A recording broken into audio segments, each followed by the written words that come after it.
Can you tell us some advice? How can leaders make sure they receive constant feedback from their employees or their colleagues? So first of all, leaders have to ask for feedback. That's the rule.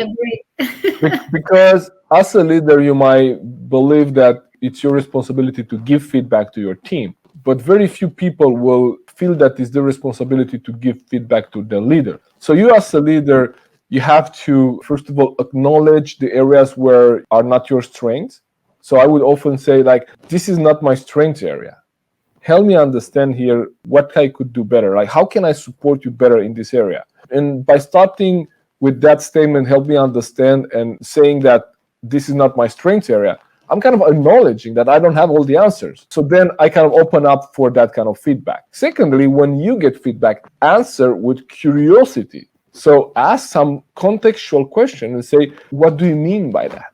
What makes you say that? Can you give me an example when that happened? Can you give me some context on your feedback? Because usually feedback is, this is one of the most kind of generic type of feedback. Madalina, I think you should be more proactive. And what do you do with that? Right? I don't know how to take it because I know I'm proactive, but if I receive this kind of feedback from my boss, for example, I would be very confused. Exactly. I am proactive and you're saying I should be more proactive. Oh my God, what's that?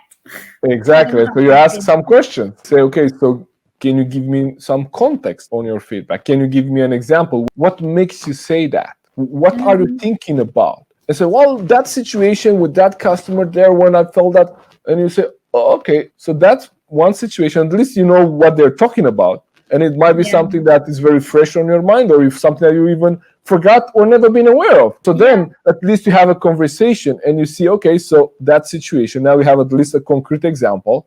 Okay, so help me understand, what did you see in that situation that I didn't see? Can you share with me your perspective? That's when we use the diversity on our teams, right? Rather than convincing people on our perspective, we just ask, can you share with me your perspective?